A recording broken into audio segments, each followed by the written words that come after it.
externa de médula espinal, hablábamos del surco medio anterior y decíamos que a todo lo largo de ese surco medio anterior vamos a encontrar lo que es la arteria espinal anterior, que decíamos va a adentrarse a la región anterior de médula espinal casi hasta la porción, casi un tercio es lo único que queda sin cubrir por esta circulación de la arteria espinal anterior, pero en lo que es la cara posterior, en el surco lateral posterior derecho y el izquierdo, tenemos nosotros también otras dos arterias que son las arterias espinales posteriores, que van a brindar, van a adentrarse a médula espinal y van a brindar la irrigación, ¿verdad? De esa porción posterior, lo que son astas posteriores, un segmento grande de astas posteriores y lo que es el cordón posterior.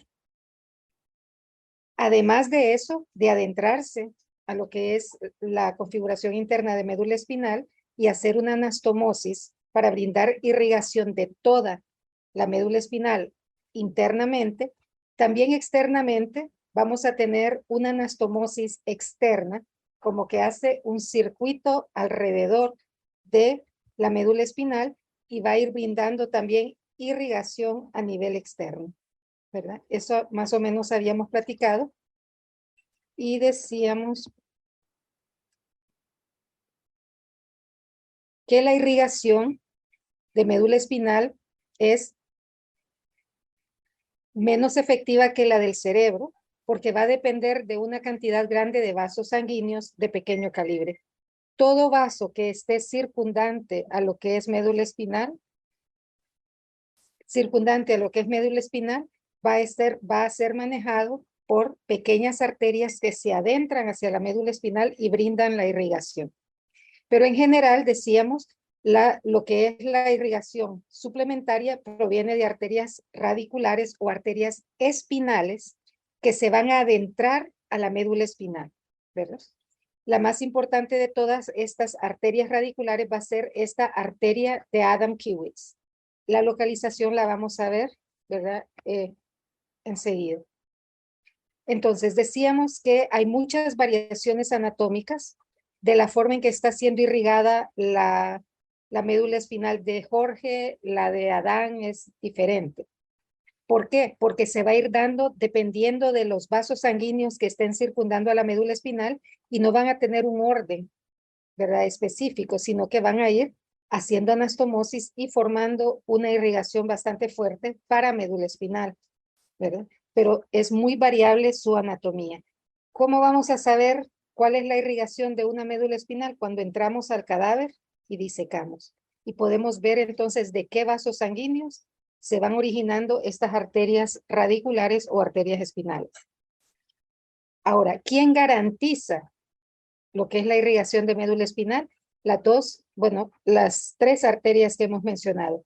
Una, la arteria espinal anterior, que decíamos recorre todo el surco medio anterior, y las dos arterias espinales posteriores, que decíamos van a recorrer todo el surco lateral posterior. Entonces, una arteria espinal anterior y dos arterias espinales posteriores, y decíamos que estas van a ser en toda lo que es la médula espinal, toda esa columna que se ha formado va a recibir esta inervación, pero decíamos, además, estas tres arterias van a recibir anastomosis de todas las arterias espinales de los vasos sanguíneos que haya circundante a la médula espinal. Vamos a ver aquí también, ven ustedes cómo las arterias espinales posteriores van a ser las arterias radiculares. Aquí tenemos una arteria que va a la raíz posterior y una arteria que va a la raíz anterior, ¿verdad? Aquí tenemos la arteria espinal posterior. La arteria espinal anterior, decíamos, esta es la arteria vertebral, este es el tronco basilar. Pero antes de formar el tronco basilar, se van a formar estas dos raíces que van a darnos la arteria espinal anterior, que recorre, decíamos, todo el surco medio anterior. ¿Dónde encontramos las arterias espinales posteriores? Recorriendo todo el surco lateral posterior derecho y el izquierdo. Vamos a ir viendo cómo esas arterias van a ir brindando su irrigación a nivel interno. pero también circundante a la médula espinal van a hacer lo mismo. Lo que está en rosado, arteria espinal anterior, lo que está con las flechitas verdes, arterias espinales posteriores. ¿Y qué son estos vasitos? Serían las arterias radicular posterior y la arteria radicular anterior. ¿Por qué se llaman así? Porque esta es una raíz posterior y esta es la raíz anterior que forman el nervio espinal. Y estamos viendo entonces arteria espinal posterior, porque este es el ganglio espinal, y la arteria espinal, radicular, perdón, anterior, que forman la arteria espinal. Este es el nervio espinal y aquí vamos a estar viendo la irrigación. Es sumamente vascularizado entonces la médula espinal, eso es lo que nos va a garantizar la viabilidad de la misma, que responda entonces a las necesidades que tiene el ser, a todo lo que tiene que ver con el medio externo, el medio interno. Decimos que lo que es la médula espinal es nuestro centro de los reflejos, entonces también los reflejos van a ser manejados aquí. ¿Cómo mido yo si una persona tiene los niveles de azúcar adecuados en su cuerpo? Con exámenes que conocemos como glicemia, azúcar en sangre. Y de esa manera yo sé que el páncreas está funcionando bien. ¿Cómo sé yo que el riñón está funcionando bien? Hago un examen de orina y voy a ver si realmente está bien o si tiene una infección o si tiene algo más que pudiéramos sospechar de patología. Entonces, ¿cómo mido yo la médula espinal? A través de los reflejos. Si los reflejos están bien, la médula espinal está bien, ¿verdad? Entonces, yo voy a medir reflejos para saber si mi sistema nervioso tiene función. Por eso ustedes van a ver personas con el martillito, ¿verdad? Dando desde extremidad inferior a extremidad superior, buscando si una persona que ha perdido el conocimiento y llega completamente sedada o sin respuestas a una emergencia, cuando usted lo recibe, usted va a tomar reflejos. Va a agarrar, por ejemplo, y va a ver el ojo. Sí, los arcos reflejos de los que habíamos platicado. Entonces, ¿por qué le voy a hacer reflejos? Porque le voy a abrir el ojo a la persona y voy a poner una lucecita para ver si la pupila está respondiendo a la luz. Porque ese reflejo me indica que hay función nerviosa, ¿verdad?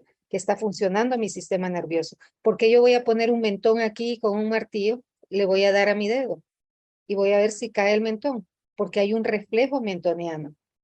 Porque puedo agarrar, por ejemplo, un algodón, abrir el ojo y tratar de tocar lo que dice la conjuntiva del ojo, lo blanco del ojo, inmediatamente usted lo cierra. Las personas que hemos usado lentes de contacto podemos tocarnos el ojo y no hay ningún problema porque nos acostumbramos a estar poniendo el lente de contacto. Pero una persona, al tocarle a usted el ojo con lo que sea, inmediatamente empieza a parpadear. Son los reflejos que nos dicen a nosotros que nuestro sistema nervioso está funcionando. Lo hago en extremidades. Eso que sale en muchas comedias, ¿verdad? De pegarle en la rótula y que el piecito hace para adelante. Que lo hacemos aquí en el brazo, en cualquier lado realmente. Si lo toco acá, en la parte anterior del codo, y le pego con un martillo, el brazo se me va a venir. ¿Por qué? Porque le doy en el tendón y el brazo se mueve. Entonces, si yo tengo un sistema nervioso que está funcionando, los reflejos me van a servir. Para eso, nosotros necesitamos tener una irrigación arterial adecuada. Tenemos que tener entonces un drenaje venoso adecuado. Si nosotros no tenemos un sistema circulatorio adecuado, entonces vamos a empezar a ver alteraciones. ¿Qué es lo que voy a hacer yo con mis reflejos? Voy a saber si mi médula espinal está respondiendo de la forma más adecuada. Entonces, la arteria espinal o medular anterior, ¿qué es lo que va a hacer? ¿De dónde nace? Es una rama de la arteria vertebral. Habíamos visto que la arteria vertebral hace esto y acá arriba forma el tronco basilar. Pero antes de hacerlo, salen dos pequeñas ramitas que van a formar la arteria espinal anterior. Entonces, son rama de la arteria vertebral. Es una sola arteria espinal anterior. Son dos posteriores, pero una sola arteria espinal anterior. ¿Por qué? porque va a ir en el surco medio anterior. ¿Por qué no va en el surco medio posterior? Porque recuerden que es un tabique. Entonces hay dos arterias espinales posteriores que van a viajar por esos surcos laterales posteriores.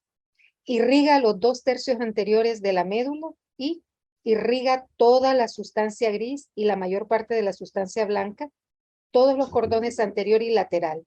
Lo único que no va a brindar la irrigación es una pequeña parte de las astas posteriores y lo que es el cordón posterior en su extremo superior.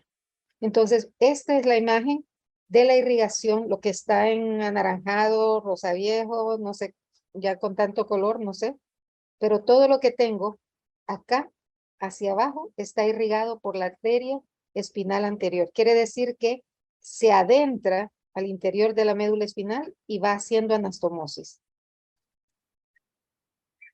Todo eso es irrigado por la arteria espinal o medular anterior. ¿De dónde nace? De la arteria vertebral, una sola. Desciende por el surco medio anterior hasta llegar al cono medular. En el cono medular se va a bifurcar y se anastomosa hacia atrás de un asa arterial a través de las dos arterias espinales posteriores. O sea, está aquí ella solita, se adentra, pero al mismo tiempo va a ir a unirse con las arterias espinales posteriores, la derecha y la izquierda. Y recibe muchas anastomosis en todo su recorrido. Todo vaso sanguíneo que esté aledaño a lo que es la médula espinal va a brindar ramas radiculares o ramas espinales que se van a sumar a esta anastomosis. Entonces estamos viendo, esta es la arteria espinal anterior, se adentra el espesor de la médula espinal y brinda la irrigación a esos 2/3 anteriores, pero al mismo tiempo nos va a dar un asa, esta es la arteria radicular anterior o espinal anterior y la arteria radicular posterior, radicular posterior. Y aquí vamos a tener lo que es la arteria espinal anterior lateral. Entonces ven ustedes cómo hay una anastomosis entre las dos arterias espinales posteriores y la arteria espinal anterior. ¿Verdad? Vamos a tener esta asa que recorre. Entonces tenemos una muy buena irrigación internamente por la arteria espinal anterior, las dos posteriores que estarían aquí, y lo que es la anastomosis que estas van a hacer internamente. Entonces hay anastomosis internas y hay anastomosis externa, que va a ser como una corona la que se va a hacer alrededor de. Aquí tendríamos entonces lo que es la región posterior de nuestro tronco encefálico. Esta sería la región anterior. ¿Ven la arteria vertebral? Surge de la arteria subclavia, asciende por los apófisis espinosos, por lo que son los agujeros de las apófisis laterales, y finalmente, a nivel de este surco, entre el bulbo y el puente, va a formar la arteria vertebral derecha y la izquierda, una anastomosis que nos da el tronco basilar. Esto en la cara anterior del puente. Aquí vamos a tener entonces la arteria vertebral derecha, esta y la izquierda. Y vamos a tener esta pequeña rama, raíz, que nos va a dar una sola arteria espinal, que va a recorrer todo el surco medio anterior desde donde se origina hasta el cono medular. No va a seguir hacia toda la extensión del saco dural. Va a quedarse en el cono medular y también va a ser un asa lateral que va a ir envolviendo todo lo que es la médula espinal. Aquí estamos viendo entonces las ramas que va a formar radicular, esta sería radicular posterior porque este es el ganglio espinal, esta sería radicular posterior y en la cara anterior tendríamos la raíz anterior que es irrigada por esa arteria radicular anterior. Ven ustedes que hay muchas anastomosis entre ellas y cualquier otro vaso que sea aledaño va a brindar también entonces arterias espinales que van a irse a brindar una mayor irrigación de lo que es nuestra médula espinal. La arteria espinal posterior es rama, en un 25% de los casos, es rama de la arteria vertebral. Y en un 75% va a ser rama de pica. arteria cerebelosa posterior-inferior, que va a envolver todo lo que es el puente y se va a ir hacia cerebelo y va a brindar la irrigación a nivel de cerebelo. Entonces, la arteria la arteria espinal posterior puede ser rama de la arteria vertebral o de la arteria cerebelosa póstero anterior, pica, ¿verdad? Por su nombre en inglés. Cerebelo es póstero inferior, cerebelosa arteria, arteria cerebelosa póstero inferior, pica. Casi siempre en español e en inglés le decimos pica.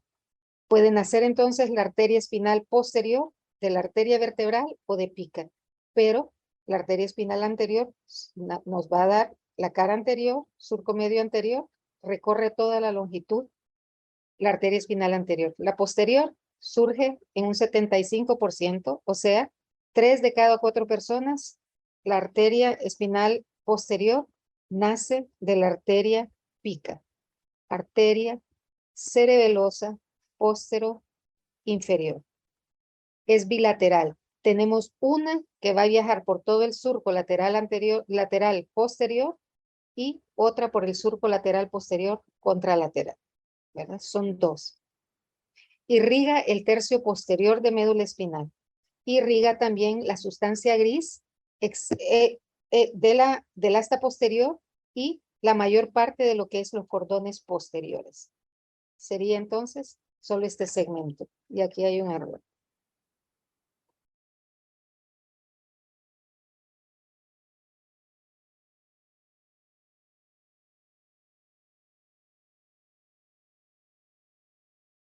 Toda la sustancia gris del asta posterior de la mayor parte de asta posterior y parte del cordón posterior. No sé por qué esta vez eso. Ok, entonces, en un 25% se origina de la arteria vertebral, en un 75% de la arteria cerebelosa póstero anterior. Póstero inferior, perdón. Es bilateral, irriga el tercio posterior de médula espinal, irrigando la sustancia gris de la mayor parte del asta posterior y la parte del cordón posterior. Lo que está en blanco es lo que va a brindar irrigación, la arteria espinal posterior. Recuerden que se adentran al interior de la médula espinal, pero también van a hacer una anastomosis externa, estas 3 arterias. Una arteria espinal anterior y las 2 arterias espinales posteriores. Aquí tenemos el asa que se forma, ¿verdad? 2 arterias. Las arterias espinales posteriores son 2 arterias que van a descender por el surco lateral posterior hasta llegar a cono medular. Lo mismo que sucede con la arteria espinal anterior, pero en distintas caras, ¿verdad? Arteria espinal posterior es por la cara posterior y va a descender en todo lo que es médula espinal en el surco lateral posterior. Llega hasta médula espinal y hasta ahí llega. Desciende por el surco lateral posterior hasta el cono medular. Se anastomosa hacia atrás a través del asa arterial con la arteria espinal anterior, ¿verdad? Aquí está la rama y aquí está la otra rama. Y hace una anastomosis alrededor de toda la médula espinal y también las arterias espinales posteriores pues van a ramificar. Recibe muchas anastomosis transversales en la medida que va descendiendo, como lo hace la arteria espinal anterior. Toda arteria que está circundante a la médula espinal le va a brindar ramas espinales o radiculares para aumentar todavía más la irrigación que tiene médula espinal, ¿verdad? Entonces, por eso es bastante variable la topografía de cómo se distribuyen las arterias espinales. Las que siempre van a estar presentes, arteria espinal anterior y las 2 arterias espinales posteriores. Las arterias radiculares son las que decimos se van a ir a la raíz anterior del nervio espinal o a la raíz posterior del nervio espinal. Entonces, las arterias radiculares anteriores para la raíz anterior, las arterias radiculares posteriores para la raíz posterior. Su origen van a ser las arterias espinales. Lateralmente se van a formar como arterias radiculares o espinales y van a irrigar las raíces anteriores del nervio espinal si fuera la arteria radicular anterior. Si fuera la radicular posterior, pues lo que es la raíz posterior del nervio espinal. ¿Verdad? Irrigan entonces la arteria radicular anterior, irriga las raíces anteriores y la arteria radicular posterior, las raíces posteriores. Van a seguir entonces las raíces que constituyen el nervio espinal.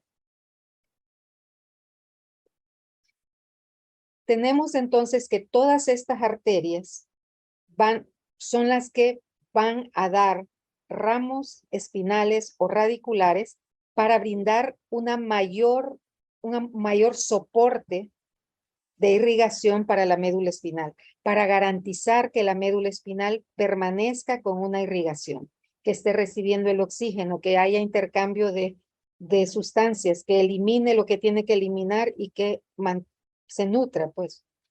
Entonces, tenemos que las ramas espinales pueden ser ramas de las arterias vertebrales, de la arteria cervical ascendente, la cervical profunda, de las arterias intercostales, de las arterias lumbares y de las arterias sacrolaterales, porque estas van a estar en el recorrido de la médula espinal y en sus distintos segmentos van a brindar arterias espinales que hacen mucho más fuerte la capacidad de irrigación hacia médula espinal. O sea, el sistema circulatorio se suma, ¿verdad? Para poder brindar irrigación de nuestra médula espinal. Así de importante es. Las ramas espinales, decíamos, toda arteria que nace de la aorta o de sus ramas va a tratar de brindar la irrigación de médula espinal a través de los forámenes intervertebrales, así como ascendió la arteria vertebral, ¿verdad? De esa misma manera, todos los vasos sanguíneos que vamos a ver en aorta torácica o en aorta abdominal van a tratar de brindar arterias espinales para irrigar la médula espinal. Ellas se van a bifurcar en abanico y van a dar ramas. La arteria poscentral, por ejemplo, como lo dice su nombre, se va a colocar por la cara posterior del cuerpo vertebral. La prelaminar va a estar en la cara anterior de la lámina vertebral y la radicular, decíamos, va a estar en cada una de las raíces que constituyen el nervio espinal. La raíz posterior se llama arteria radicular posterior o arteria espinal posterior y la radicular anterior. Para poder diferenciarlas de las espinales, decimos radiculares. Entonces, cuando la arteria radicular tiene mayor calibre y se anastomosa con la espinal anterior, la llamamos arteria segmentaria medular. ¿Por qué? Porque va a garantiza la irrigación de un segmento de la médula espinal. Cuando la arteria radicular es grande y garantiza que se va a unir a la arteria espinal anterior y o posterior, entonces es una arteria segmentaria medular. ¿Cómo se va a distribuir? Tenemos 31 pares de arterias radiculares anteriores, 5 a 10 pares, esas son arterias radiculares anteriores, son las que van a ir por el recorrido de la raíz anterior del nervio espinal, arteria radicular anterior. ¿Cuántas entonces tenemos segmentarias? Solo hay 5 a 10 arterias segmentarias medulares en la cara anterior y hay entre 10 a 23 en la parte posterior. Entonces vamos a tener ¿cuántos segmentos? Miren, 5 a 10 en la cara anterior, 10 a 23 en la cara posterior. Y esto va a ser bastante irregular, como decíamos. Lo que sí vamos a tener presente siempre van a ser las arterias radiculares anteriores, que la va a brindar la arteria espinal anterior, y las arterias radiculares posteriores, que la va a brindar la arteria espinal posterior de ese mismo lado. Entonces hay 31 pares de arterias radiculares anteriores, 5 a 10 segmentarias en la cara anterior y 10 a 23 segmentarias en la cara posterior, en la parte posterior de médula espinal. Aquí vamos viendo entonces, este es el nervio espinal esta es la raíz posterior y esta que tiene el ganglio es la raíz anterior. Esta es la arteria espinal posterior y vean ustedes cómo va a tener, se bifurca y nos va a dar una arteria radicular posterior. La arteria espinal anterior de ese segmento nos va a dar la arteria espinal anterior, ¿verdad? Y esta va a ser la arteria segmentaria. 5 a 10 en la región anterior, o sea, 5 a 10 que dependen de la arteria espinal anterior y de 10 a 23 que dependen de la arteria espinal posterior de cada lado.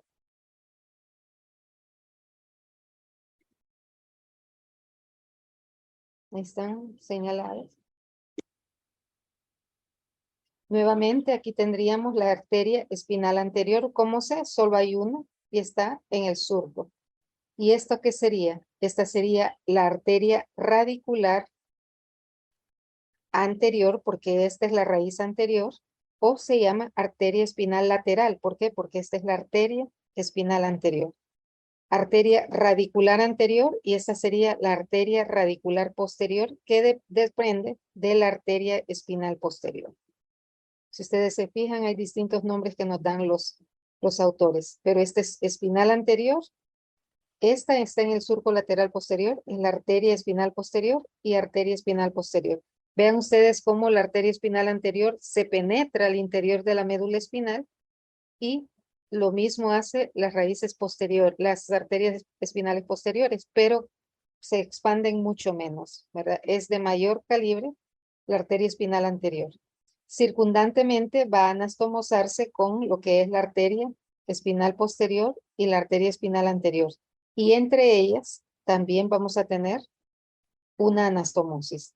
Lo que estamos viendo entonces es una anastomosis bastante fuerte a nivel de interior y lo que es a nivel externo también. Vamos a tener una irrigación profusa internamente en médula espinal y una irrigación profusa a nivel externo.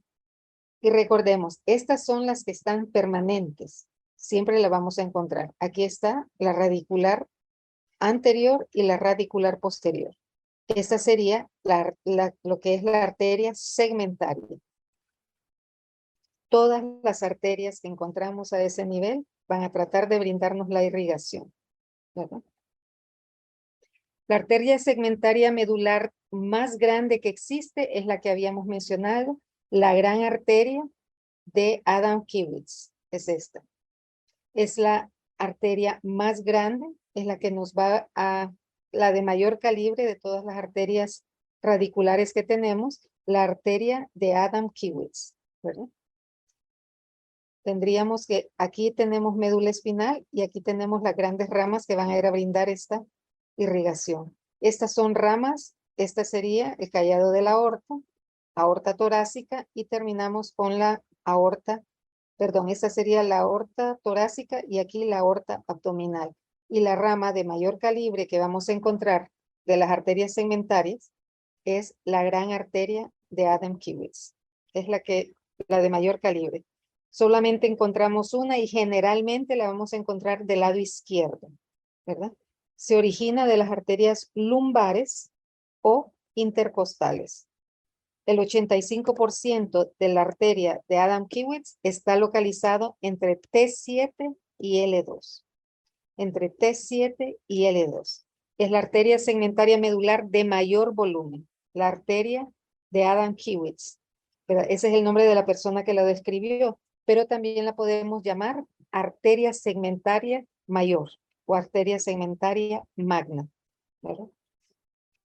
La tenemos en un 85% entre T7 y L2 y en un 15% entre T5 a T6 o de L2 a L5. Entonces la tenemos a nivel de prácticamente antes de llegar a lo que es el cono medular, ¿verdad? Lo vamos a encontrar entonces entre las últimas torácicas y las primeras lumbares. ¿Por qué eso es importante? Porque al haber una lesión de médula espinal va a ser el vaso más grande el que puede ser lesionado si lo encontramos a nivel. A mí me gusta esta distribución, el 85% entre T7, que sería aquí, hasta L2, ¿verdad? Un pequeño porcentaje entre T5 y L2 o T6 y L5. ¿Verdad? Es muy amplio. Entonces, ¿cuál es la arteria segmentaria de mayor calibre? La de Adam Kiewitz o la arteria segmentaria magna o mayor. A nivel lumbosacro no tenemos arterias segmentarias medulares. Aquí lo que vamos a tener es un sistema arterial que nutre las raíces de los extremos lumbosacros. La arteria espinal anterior y posterior forman esa corona vascular. Alrededor de la médula espinal van a formar una anastomosis, de manera que entre las dos espinales posteriores, haya una anastomosis y entre ellas y la arteria espinal anterior también va a ser como la llaman, la corona vascular alrededor de médula espinal, ¿verdad?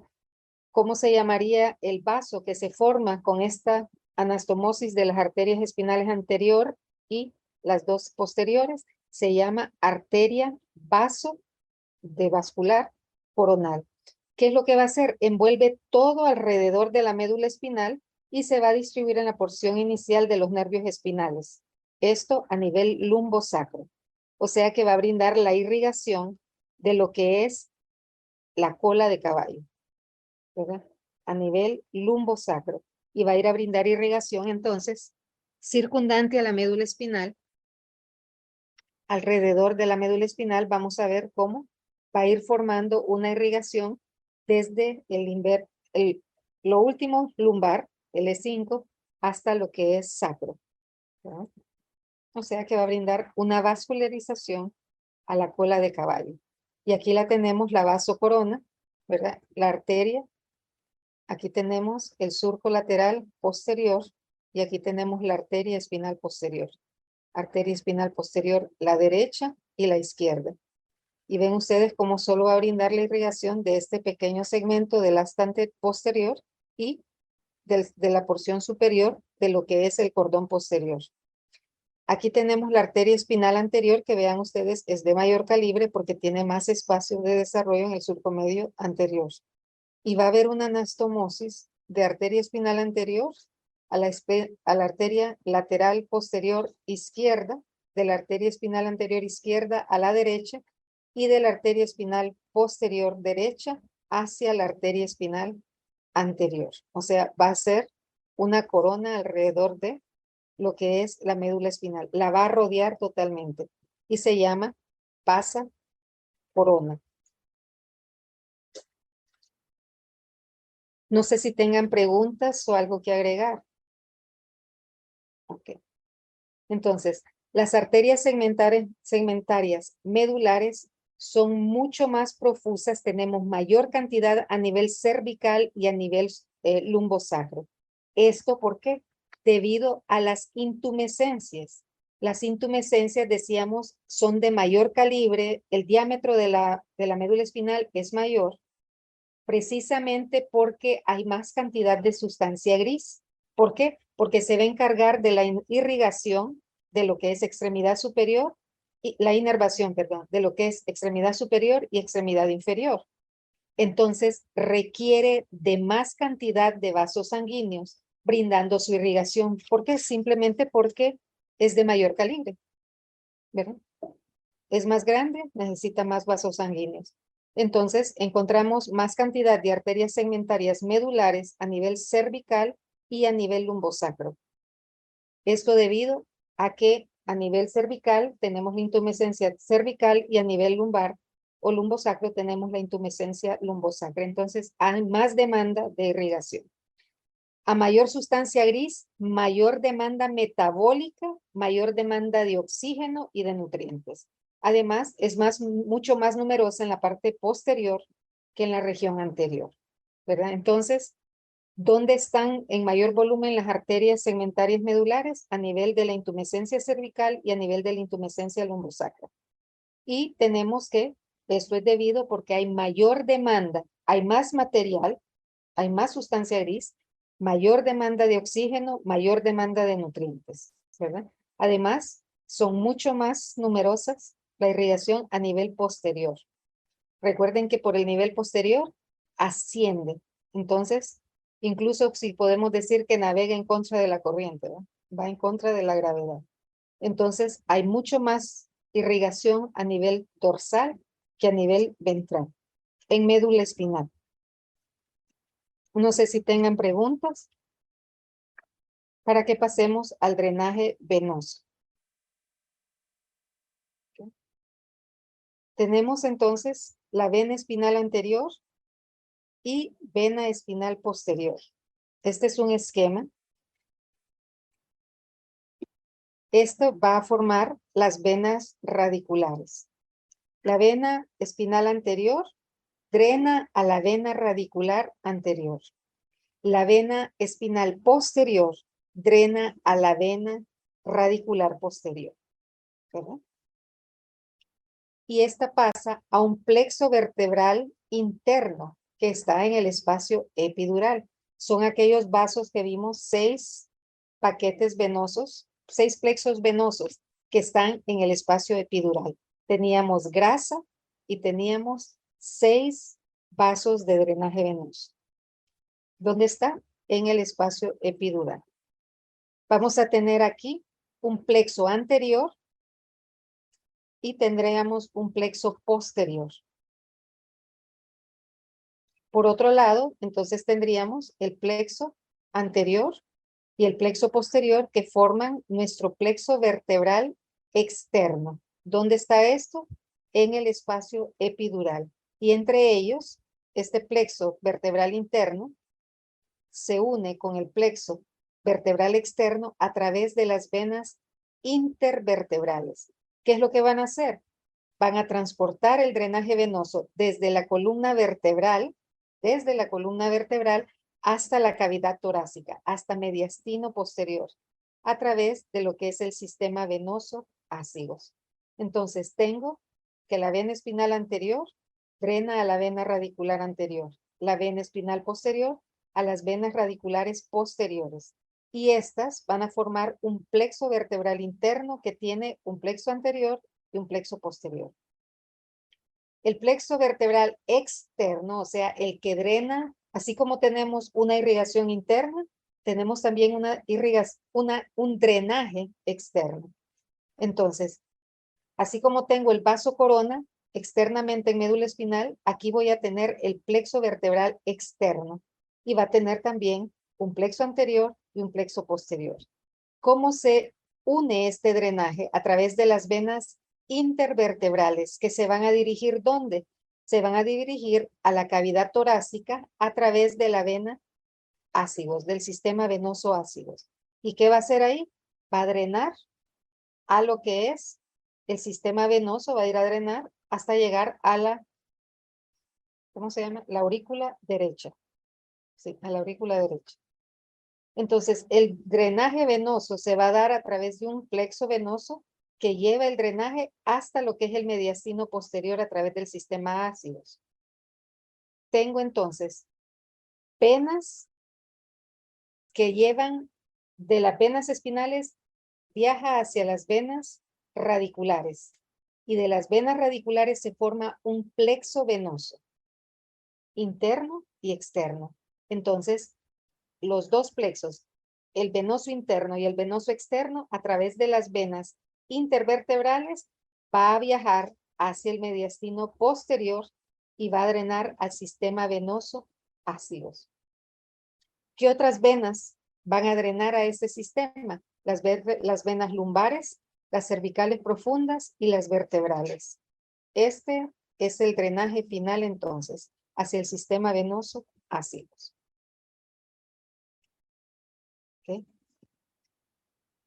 Cuando nosotros hablamos de estos plexos venosos, hay uno que es particularmente estudiado, que tiene un montón de nombres.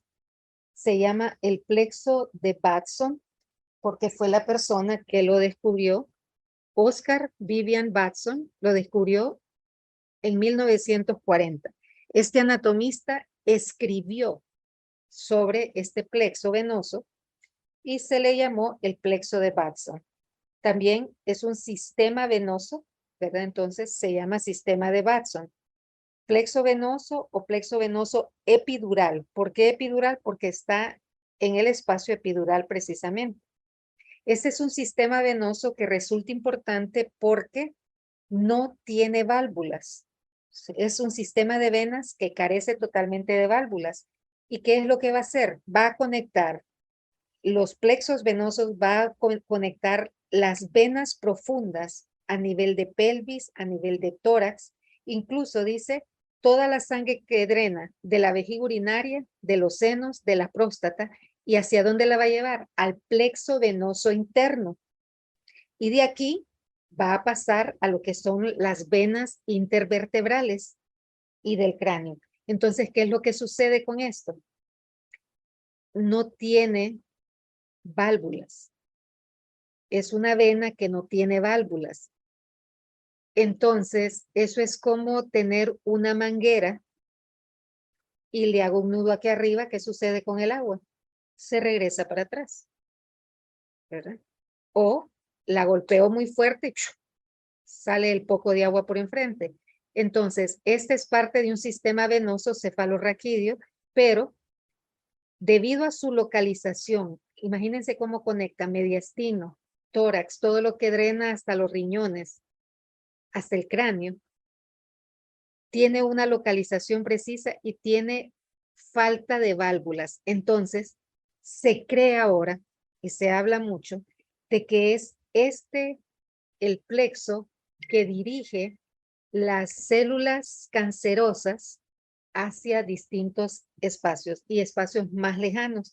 Por ejemplo, una persona que tenga un cáncer de próstata, ¿verdad? Y no se maneja pronto, porque ahí lo que tenemos que hacer es una identificación temprana, un diagnóstico temprano y un manejo adecuado, pero no se diagnosticó.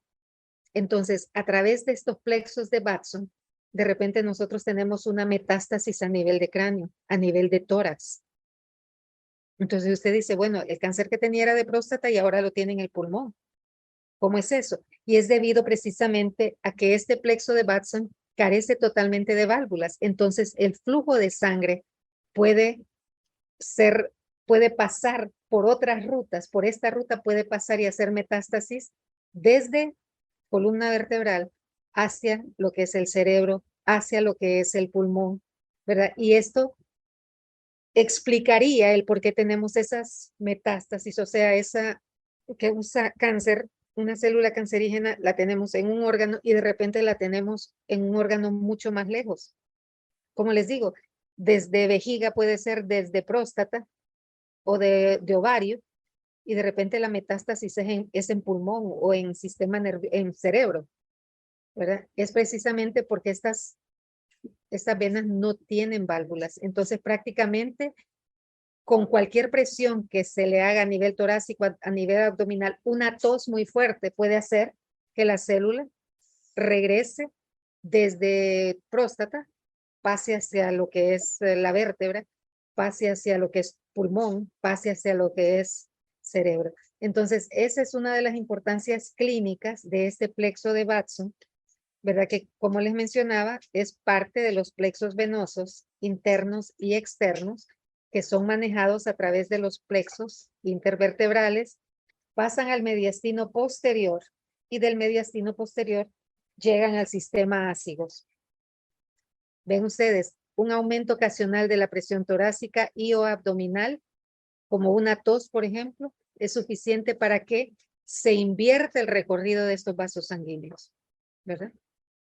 Entonces, por eso es que el plexo de Batson, pues es un drenaje que es discutido. El sistema venoso, el plexo venoso, tiene todos estos nombres. Lo conocemos más sencillo como plexo de Batson. La importancia que carece de válvulas sanguíneas y que llega a esas venas intervertebrales para comunicarse con el mediastino posterior y con el sistema ácidos. Entonces, el drenaje venoso de la médula espinal es simple y variable. Está ese plexo venoso anterior externo y el plexo venoso posterior y externo. Anterior externo y posterior externo, que se desliza por las láminas y las apófisis y están relacionados. Las venas espinales entonces drenan en los plexos intrarraquídeos o intraespinales anterior y posterior y todo va a drenar a los plexos venosos extrarraquídeos. Esto. Tenemos que la vena espinal anterior drena a la vena radicular anterior, la vena espinal posterior a la vena radicular posterior y se forma el plexo venoso interno. Internamente en médula espinal. Pero externamente también tengo un plexo venoso anterior y un plexo venoso posterior. Y estos se van a comunicar a través de las venas intervertebrales. ¿Qué pasa después de las venas intervertebrales? Pasa al mediastino posterior y del mediastino posterior al sistema venoso ácidos. Okay. Aquí tenemos entonces, ven ustedes las venas espinal posterior, anterior, perdón, las venas espinales posteriores. Y vamos viendo que tiene, ¿hacia dónde drenan? Drenan hacia las venas radiculares, posterior y anterior. Esta es la anterior, porque este es el surco medio anterior. Y la posterior, y forman esta vena radicular. Este es el drenaje externo. ¿Y hacia dónde va a ir? Hacia dos plexos. Un plexo que va a estar aquí enfrente, o sea, entre lo que es la dura madre y el hueso, y aquí atrás va a estar entre la médula espinal y el hueso, entre dura madre y el hueso. Este es el plexo externo. Internamente, vamos a ver todos estos segmentos drenan a estas pequeñas venas y todas ellas van a drenar hacia esta. ¿Y hacia dónde pasa toda esa conexión? ¿Cómo se conectan? A través de las venas intravertebrales. Nuevamente, aquí tenemos la vena medular posterior, la vena medular anterior, y aquí tenemos los plexos. El plexo venoso anterior, perdón, plexo venoso posterior y el plexo venoso anterior. El plexo venoso posterior y externo y el plexo venoso anterior, perdón, y externo. Este es anterior e interno, anterior y externo, anterior e interno, anterior y externo. Y aquí están viendo ustedes lo que son las vértebras, el cuerpo de la vértebra, y se van a ir formando, se van a ir anastomosando a través de este sistema de drenaje venoso. ¿Verdad? Es más sencillo si nosotros nos sentamos, lo vamos leyendo y lo vamos dibujando nosotros mismos, ¿verdad? Pero sí es importante que nosotros recordemos que el sistema ácidos es el que finalmente nos drena todo lo que es sangre venosa de nuestra médula espinal. ¿Okay? Permítanme un segundo, quiero regresar acá. Ok. Lo vamos a dejar hasta aquí porque son poquitos los compañeros que se presentaron hoy, ¿verdad? Y no quiero ir más adelante para que podamos nosotros mañana pues continuar y hacer una clase un poco más larga y además que ustedes puedan ir a descansar porque me imagino que la mayoría de ustedes ya descansó un rato en la tarde, pero para que mañana podamos continuar. Yo creo que ya mañana terminamos con médula espinal. Y quiere decir que el miércoles nosotros entraríamos ya a bulbo raquídeo. A los coordinadores yo les voy a agradecer si me mandan por favor las fechas de los exámenes para que así nosotros sepamos que no tenemos que tener clase el día anterior para que ustedes puedan estudiar, ¿verdad? Para sus exámenes. Y el día del examen, pues así como están